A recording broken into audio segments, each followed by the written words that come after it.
Severance introduit l'idée de dissociation, une procédure sinistre et dystopique qui définit le récit de la série acclamée par la critique. Bien le bonsoir, mesdames et messieurs. Nous sommes l'animation de la soirée.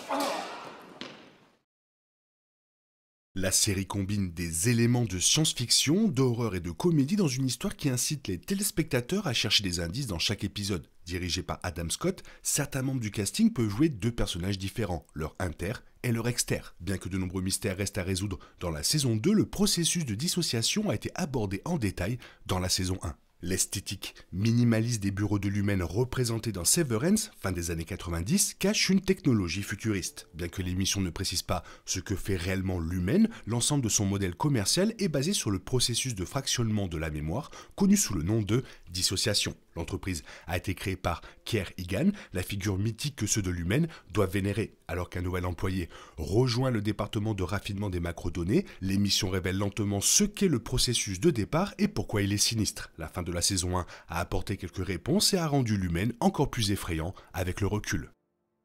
Le redoutable processus de dissociation auquel Mark et ses collègues ont été soumis comporte plusieurs étapes. Dans un premier temps, les employés qui décident d'accepter ce poste doivent subir une intervention chirurgicale au cours de laquelle une puce est introduite dans leur cerveau. La science derrière ce petit appareil n'est pas exactement expliquée, mais il est possible de déduire qu'il divise les réceptions neuronales en deux voies. Une pour tout ce qui touche à la vie personnelle et une autre pour tout ce qui touche à la vie professionnelle. En d'autres termes, un inter et un exter sont créés. Compte tenu de la gravité du processus, les employés de l'Humaine doivent enregistrer une vidéo avant de subir l'opération. Ils confirment qu'ils sont d'accord avec les termes et assurent à leurs proches qu'ils ont accepté de rejoindre l'entreprise. Le processus de séparation ne s'arrête cependant pas sur la table d'opération. C'est lorsque les employés de l'Humaine prennent l'ascenseur jusqu'à l'immeuble de bureau que le changement de mémoire se produit.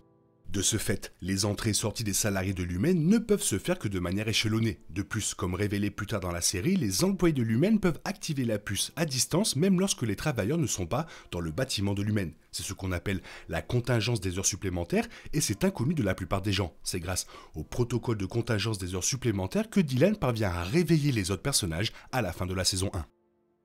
Le fait que la procédure soit volontaire et que les salariés souhaitant travailler chez l'Humaine doivent déclarer par vidéo qu'ils autorisent la procédure, ça donne une fausse impression de liberté. Les salariés peuvent choisir d'intégrer ou non l'entreprise, mais en sortir est beaucoup plus compliqué. Même si les salariés peuvent remettre les lettres de démission, celles-ci ne sont jamais acceptées. De plus, le inter ne peut envoyer aucun message à son soi extérieur. Lorsque Ellie a essayé de s'écrire une note, le mystérieux ascenseur l'a rapidement détecté et a appelé la sécurité.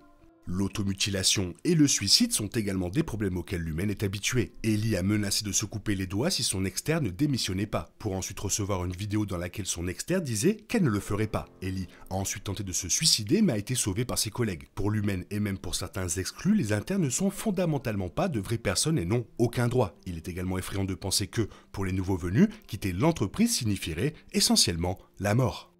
Les discussions sur la question de savoir si les deux consciences distinctes constituent deux personnes différentes sont complexes. Quoi qu'il en soit, la possibilité de cesser d'exister oblige les employés de se retrouver piégés dans les petits départements de l'Humaine. Quand quelqu'un prend sa retraite ou est renvoyé par l'Humaine, son inter meurt essentiellement. Le seul cas connu de personnes dont les souvenirs ont été réintégrés est celui de Petey, décédé peu de temps après avoir contacté Mark. Bien qu'il semble étrange que quelqu'un accepte de participer à un processus aussi effrayant que celui de Severance, certains personnages pensaient avoir de bonnes raisons. Mark Scout, dont la vie en dehors de l'Humaine est la seule que la série ait largement suivie, avait récemment perdu sa femme et souffrait de dépression. Mark pensait que se déconnecter du monde réel 8 heures par jour l'aiderait à faire face à son chagrin, expliquant ainsi pourquoi il a rejoint l'Humaine. Helen Riggs, également connue sous le nom de Elena Egan, avait une raison plus particulière de se soumettre à la procédure de dissociation. En tant que fille du PDG, Helen est devenue l'atout marketing idéal pour l'Humaine. Faire en sorte qu'Egan subisse le processus de séparation était particulièrement important pour l'Humaine en termes politiques, car le pays discutait de la question de savoir s'il devait ou non continuer avant les élections. Il existe un puissant lobby pour et contre. C'est pourquoi Elena Egan a eu un rôle important à jouer dans la mission de promotion de ses inters. Quant aux autres personnages, on ne sait toujours pas pourquoi ils ont décidé de travailler chez l'Humaine. Dylan, par exemple, a au moins un fils d'après ce que la série a révélé à son sujet. Irving, quant à lui, est probablement seul. Il est possible que, comme Mark, ils traversent également des moments difficiles dans leur vie personnelle et cherchent un moyen d'atténuer leurs difficultés. Une autre possibilité est que l'Humaine paie un salaire beaucoup plus élevé que n'importe quelle autre entreprise de la même région, ce qui inciterait les gens à accepter le poste malgré le processus de dissociation.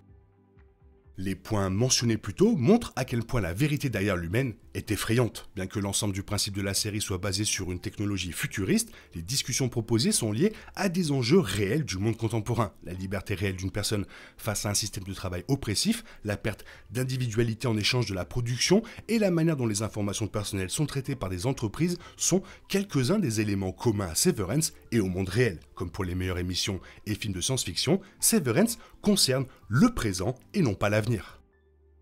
Lorsque le final de la première saison a dévoilé qui était Elena Egan, cela a changé toute la dynamique de la série. Cela a montré plusieurs choses à la fois, notamment à quel point le dévouement sectaire d'Egan est fort à leur cause. Lorsque Ellie fait activer son inter à l'extérieur du bâtiment, elle n'a aucune idée de comment naviguer dans sa vie dans le monde réel car elle n'est pas consciente de la vie de la structure de son exter. Ce mélange du monde intérieur et extérieur fait d'Elena Ellie soit une héroïne dans la chute de l'entreprise, soit une méchante selon ses intentions. Ce qui rend cela intéressant, c'est que la fille du PDG était prête à se soumettre volontairement à la procédure, ce qui montre à quel point la pensée sectaire de cette entreprise est profonde. Elle sent qu'elle doit prouver sa valeur à ses ancêtres et cela rend intéressant de le voir utiliser sa fille presque comme cobaye dans cette situation. Cependant, cela pourrait également conduire à un autre rebondissement puisqu'elle a le plus à gagner et à perdre parmi tous les participants au programme. Et son histoire devrait conduire Severance dans des directions encore plus intéressantes. L'idée que l'humaine utilise ces procédures pour ses employés est une proposition effrayante en soi. Cependant, l'entreprise est bien plus effrayante que cela car elle a le pouvoir d'influencer les choses en dehors de ses murs. Cela a été montré dans le twist majeur de ce qui est arrivé à Madame Kazé. La première saison a laissé tomber quelques indices sur Madame Kazé au fil des épisodes, mais ce fut quand même un moment époustouflant lorsque la série a montré que Madame Kazé était l'épouse de Mark, Gemma. C'était surprenant car Gemma était censée être morte. Mark croyait que sa femme Gemma était morte, l'humaine a concocté sa mort, ce qui montre que l'entreprise a bien plus de pouvoir que de simplement faire ignorer à ses employés leur vie extérieure lorsqu'ils sont au travail. Mark n'avait aucune idée de la vérité sur la femme de son exter jusqu'au 7e épisode, lorsque la série montrait qu'elle n'était pas morte, mais qu'elle travaillait bien pour l'humaine. Madame Kazé ne montre presque aucune émotion et est presque robotique. Elle n'a aucun souvenir de sa vie extérieure. L'humaine détient beaucoup plus de pouvoir sur la série que quiconque aurait pu le croire.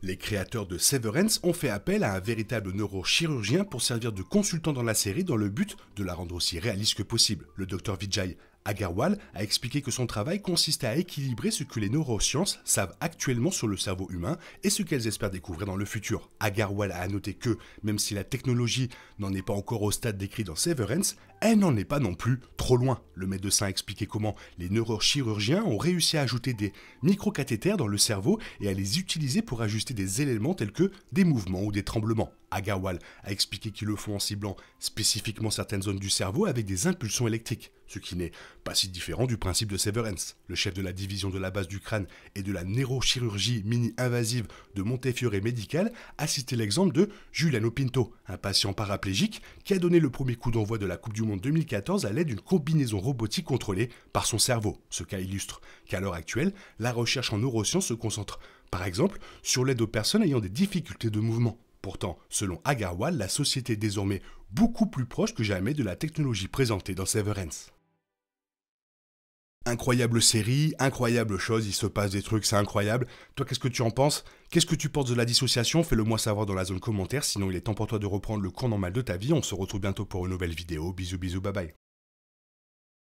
Il est impossible de compter sur les autres de nos jours, on est obligé de tout faire soi-même. Je me trompe? Rien de grave, j'avais tout prévu. Où va le monde, je vous le demande.